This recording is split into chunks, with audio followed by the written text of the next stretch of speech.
So this week's question I'm posing to the world in general: is it possible that Amelia Earhart is an undocumented different thinker? Could she have possibly been neurodiverse? I just got done. I had a great gift. So this month's book that we read for my book club was this: One More Good Flight, the Amelia Earhart Tragedy by Ric Gillespie.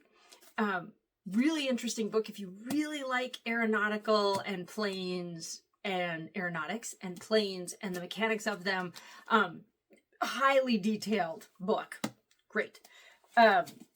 First introduction I had to Amelia Earhart.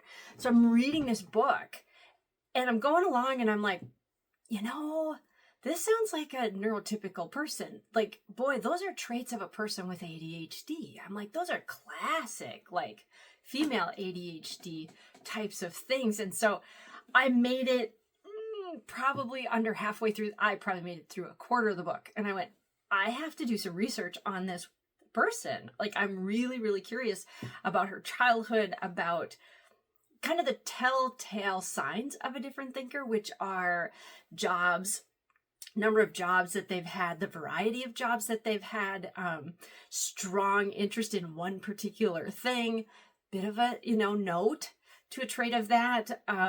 So I did. I read I'll be honest, a lot of Wikipedia. I also read a variety of other things, and I would, along with the book, and I was just so clear to me. I'm like, oh, I really think and believe that this is a very undocumented person who in today's world would probably be given an ADHD diagnosis. And it was fun. So I pieced together a timeline that you will have to go to my article to see step by step how that maps out. I think one of the first signs to me that said, oh, this is definitely somebody probably in our category, is the fact that her mom allowed her daughters at the turn of the century, at the early 1900s, to actually not wear dresses, to wear pants. They lived in Kansas. She stood out probably, but she didn't stand out that much in school because her mom kept her home, and she was actually homeschooled a big chunk of her childhood, actually, until they moved to Chicago. So she already, it's very clear, was being brought up unconventionally.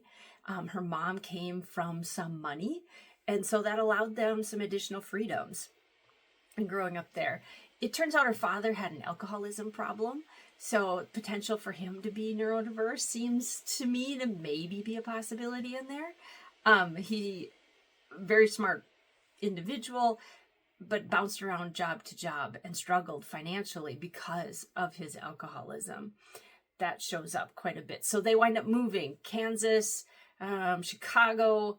She actually graduates from high school in Chicago. There's a little stint where they're in Minneapolis. They live in Iowa for a little while. When she's 10 years old, they move to Iowa. Let me be clear.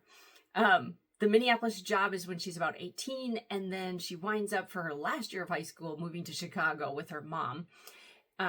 And graduating there. So she's already moved around a lot. She's been homeschooled, then she's been public schooled. Not huge signs, but definitely getting the picture of a person that could maybe be a different thinker. And then you start to look at how many colleges she starts to attend and doesn't even complete 2 or 3 months and moves on. That's a pretty classic sign of ADHD.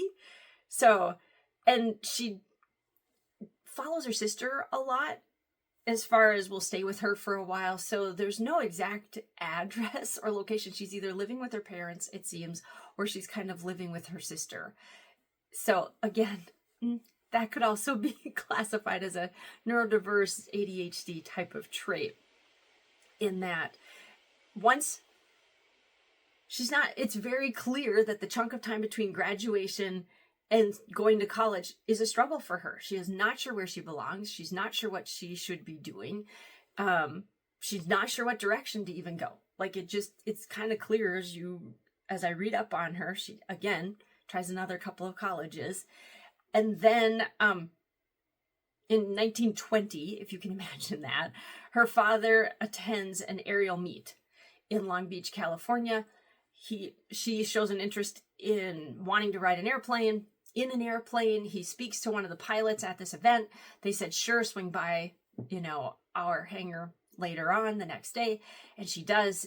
And sure enough, she gets her first flight with that person 10 minutes. And she knows, she said, when she hits a certain limit, she knows this is what she wants to do forever. Like, this is what she wants to be doing, is flying. And so literally all of a sudden she has immense focus because she knows exactly what she wants to do. And she goes out and then proceeds to take pretty much any job she can so that she can raise the money to pay to go to flight school, to take tutelage under a female pilot, which is an incredible find in and of itself. So she takes flight lessons from Netta Snook, love the last name, and S-N-O-O-K. And again, in these years, a wide variety of jobs, always a high focus on being able to fly and doing those types of things. And that is how she starts. Actually, she buys her own plane against the suggestion of any of the people around her. Again, bit of a clue. And then she wants to break records. She's been collecting newspaper articles most of her life about women who are doing unconventional things and setting new limits, setting, new records. And so that becomes her focus. And she proceeds to do that in that's her life laid out over the next few years until she obviously disappears / dies. And so as I read through it, and I've laid out the data that I was able to find to put together things, it's quite a story of an unconventional thinker, but it definitely lays out to me and appears to be she was probably a different thinker also in the amount of daredeviling and life risking that she was comfortable doing, on top of the fact just her extreme hyper focus on a few particular things and her lack of detail. In reading this book and wrapping up, one of the biggest hindrances to her being found, because she communicates for days after she's on this island just south of where she was trying to go. She communicates for days. And there's so many communication breakdowns, and she does not know Morse code. And many people had tried to help her, but she never learns Morse code, and there is no key on the plane. And so she and the navigator are not able to communicate in Morse code. And that's probably the main reason they were never found, is because they were not able to receive communications, and what they were able to receive was Morse code, and they could not interpret it. And so that lack of knowing a detail that is immensely important in what she was doing kind of also to me was a hint and a nod to the fact, this could be a person who was probably a different thinker and part of our neurodiverse environment. So I would love to hear your opinions. If you've enjoyed this, make sure you stay attached, follow, subscribe, push the buttons so you can hear more of these types of things.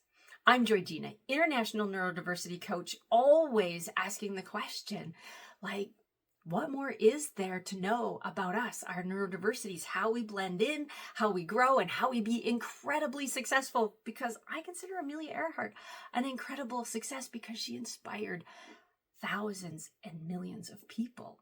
Long after her passing and her disappearance, she established many things for a lot of women, and that's incredible. And I'm grateful to her as an unconventional, different thinker.